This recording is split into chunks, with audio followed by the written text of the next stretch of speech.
Bonsoir à tous. Aujourd'hui, tirage pour les Sagittaires pour l'année 2022. Qu'est-ce que réserve l'année 2022 pour les personnes qui sont nées sous le signe du Sagittaire?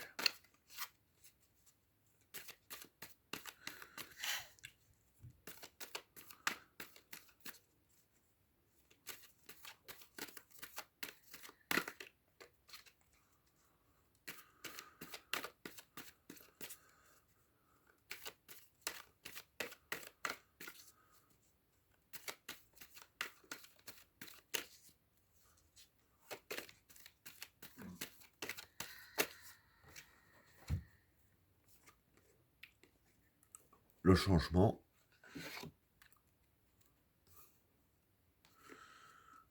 l'équilibre, le juge,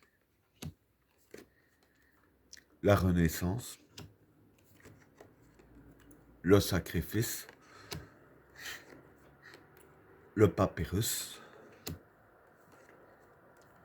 le chaos, la tentation, le gourou, l'élévation, la protection, l'isolement, le retour, la femme et Vénus. Pardon. Bon, pour les trois premières cartes, le changement, l'équilibre et le juge.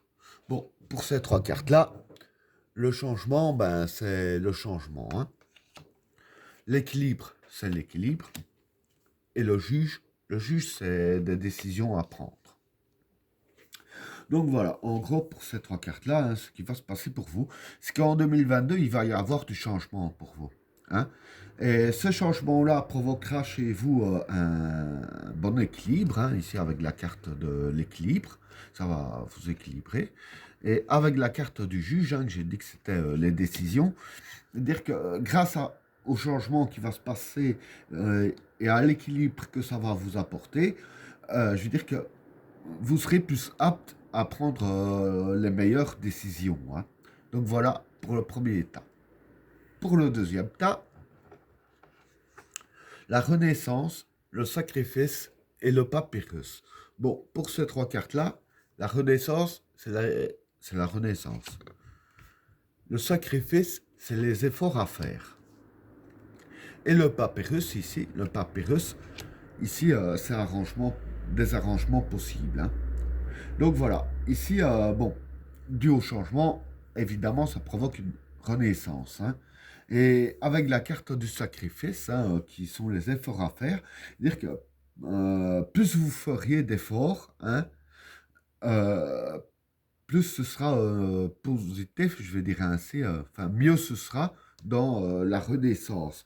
Et avec la carte du papyrus, que j'ai dit que c'était arrangement possible, ici, je dirais plus que ce serait dans le sens par rapport à vos efforts. Par exemple, si vous faites des efforts, je veux dire ainsi, dans votre travail, un exemple que je donne, si vous faites des efforts dans votre travail, le plus d'efforts possible, il y aura moyen d'arranger quelque chose, je veux dire ainsi, pour avoir une promotion ou quelque chose ainsi. Bon, maintenant, c'est juste un exemple que je donne, ça peut être dans d'autres domaines aussi. Donc voilà pour le deuxième tas. Pour le troisième tas, le chaos, la tentation et le gourou. Bon, pour ces trois cartes-là, le chaos, c'est le chaos. La tentation, c'est la facilité. Et le gourou, c'est la manipulation. Donc voilà, en gros, pour ces trois cartes-là, grâce au changement qui va se passer pour vous avec la Renaissance, dire que tout ce qui est obstacle autour de vous, dire que vous allez les détruire avec facilité. La carte du chaos, voilà, c'est un peu la destruction. Donc, dans tout ce qui est obstacle, tout ce qui vous met des bateaux dans les roues, ce sera le chaos pour ça. Et avec la carte du gourou ici, voilà, une fois que vous aurez, je dirais, ainsi, abattu tous les obstacles, vous pourriez manipuler facilement tout ce qui se passe autour de vous une fois que les obstacles ne seront plus là. Voilà pour le troisième tas. Alors, pour le quatrième tas, l'élévation, la protection et l'isolement. Bon, pour ces trois cartes-là, l'élévation, ben, c'est l'élévation, hein, c'est s'élever. La protection, c'est la protection. Et l'isolement, ben, je vais dire que ça représente la carte vous seul, hein. Pardon. Donc voilà. Pour dire ainsi, vis-à-vis de ce quatrième tas, en fait, ce qui va se passer pour vous, hein, par rapport aux efforts que vous allez faire, hein, au changement et à la renaissance, hein, par rapport à tout ça, ça va vous élever ici avec la carte de l'élévation. Plus vous ferez d'efforts, plus ça va vous élever. Et c'est ça aussi qui a, je dirais ainsi, moyen de négocier quelque chose, hein, qui a un arrangement possible. C'est donc la façon que vous vous êtes élevé aussi. Et avec cette élévation-là, dire que ça vous apporte la protection, hein. Donc vous serez un peu protégé dans tout ce qui vous tient à cœur, hein. Et la carte de l'isolement, ici, je veux dire que la carte précise que ça vous concerne vous seul, hein.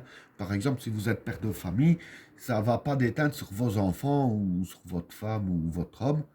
Euh, Homme, si vous êtes femme, bien sûr. Et, enfin, quoi qu'il en soit, je veux dire que la protection en question et l'élévation, ce sera sur vous seul et personne d'autre, même vis-à-vis des personnes qui vivent avec vous, ça ne va pas déteindre sur eux car ce sera vous seul, hein. Voilà pour le quatrième tas. Alors, pour le cinquième tas, le retour, la femme et Vénus. Bon, pour ces trois cartes-là, le retour, ça représente quelque chose du passé, hein. La femme, c'est les idéaux. Et Vénus, ça représente l'intelligence et le savoir. Donc voilà.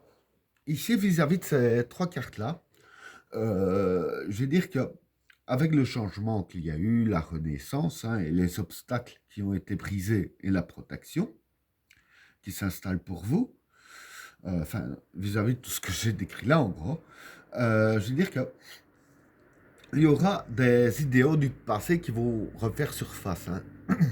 Et les idéaux du passé ici, du fait que vous aurez un meilleur équilibre, hein, qui dit un meilleur équilibre, dit plus de lucidité et mieux savoir réfléchir. C'est logique. Et c'est pour ça qu'il y a ici, je vais dire, la carte Vénus, hein. Comme j'ai dit, la carte Vénus représente l'intelligence et le savoir. Donc vous saurez comment faire pour accéder à vos idéaux et vous aurez l'intelligence suffisante, dire ainsi, pour réfléchir comment les concrétiser, hein. Et ben voilà, tirage terminé. N'oubliez pas de vous abonner et d'activer la cloche de notification afin de ne rater aucun autre tirage. Je vous souhaite à tous une agréable soirée. À plus.